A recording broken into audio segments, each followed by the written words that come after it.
ચાલો આજે આપણે સૌ સાથે મળીને દેવી ભાગવત પુરાણ આધારિત ભગવાન શ્રી કૃષ્ણના જન્મ અને એમની દિવ્ય લીલાઓની પવિત્ર કથામાં ડૂબકી લગાવીએ.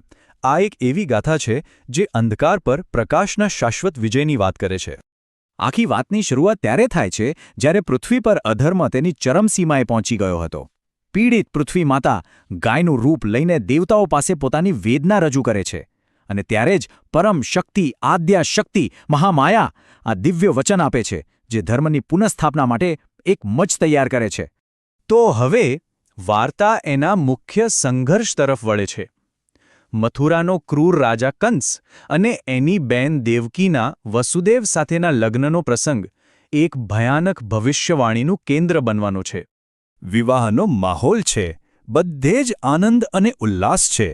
કંસ એની વહાલી બહેન પ્રત્યે એટલો સ્નેહ રાખે છે કે એ પોતે જ રથ ચલાવીને એને વિદાય આપવા જઈ રહ્યો છે. વાતાવરણમાં ખુશી છવાયેલી છે, પણ કોને ખબર હતી કે આ શાંતિ લાંબી નહીં ટકે?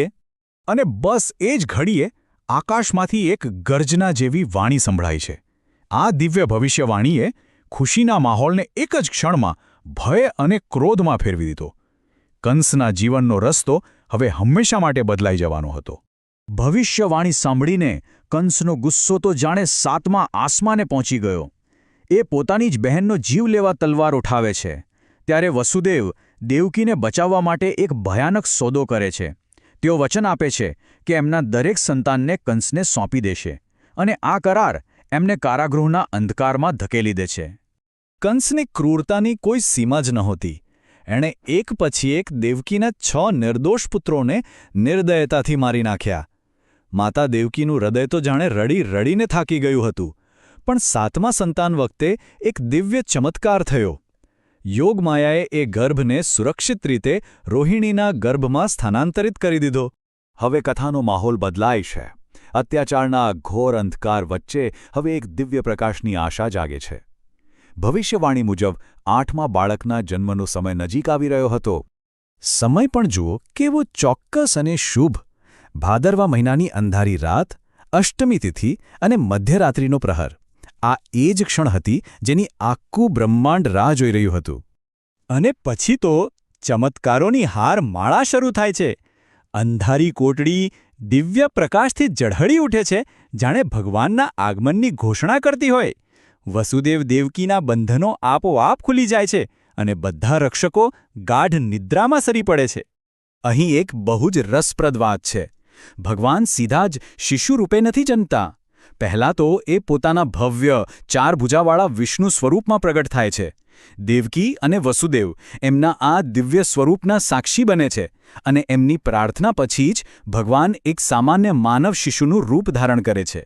વસુદેવની આ યાત્રા સહેલી નહોતી, જોખમોથી ભરેલી હતી, પણ જાણે આખી પ્રકૃતિ એમની મદદ કરી રહી હતી.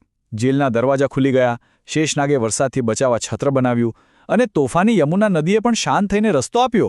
આ બધું એટલા માટે થયું કે બાળક સુરક્ષિત રીતે ગોકુળ પહોંચી શકે. જ્યારે કંસને ખબર પડે છે કે 8મું બાળક કન્યા છે, ત્યારે એ એને પણ મારી નાખવા જાય છે. પણ ત્યાં તો એ બાળકી હવામાં ઉડીને પોતાનું અસલી અષ્ટભુજા દેવીનું સ્વરૂપ પ્રગટ કરે છે અને કંસને અંતિમ ચેતવણી આપે છે, જે એના ભયને વધુ ઘેરો બનાવી દે છે.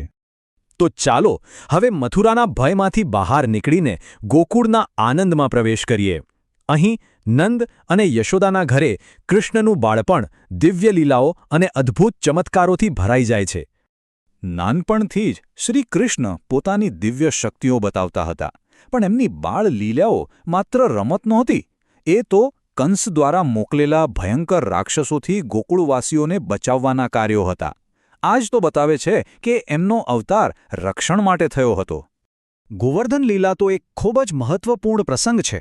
જ્યારે દેવતાઓના રાજા ઇન્દ્ર ગુસ્સે થઈને ગોકુળ પર વિનાશક વરસાદ વરસાવે છે, ત્યારે બાળ કૃષ્ણ આખો ગોવર્ધન પર્વત પોતાની ટચલી આંગળી પર ઉપાડી લે છે. આ ઘટના શક્તિશાળી દેવતાઓને પણ નમ્રતાનો પાઠ ભણાવે છે અને ભગવાનની સર્વોચ્ચ શક્તિને સાબિત કરે છે.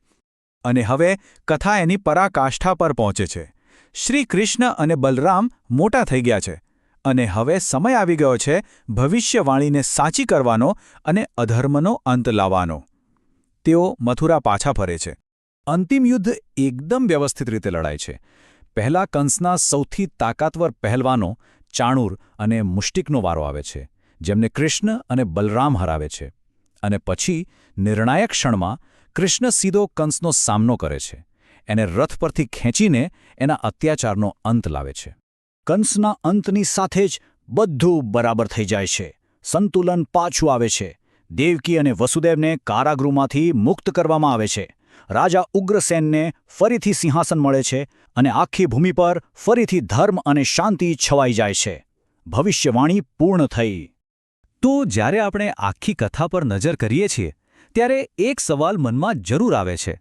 કેવી રીતે એકદમ નિરાશાજનક સંજોગોમાં થયેલા જન્મની આ વાર્તા સદીઓથી લાખો લોકો માટે અંધકાર પર પ્રકાશના વિજયનું પ્રતીક બની રહી છે અને અતૂટ શ્રદ્ધાને પ્રેરણા આપતી રહી છે?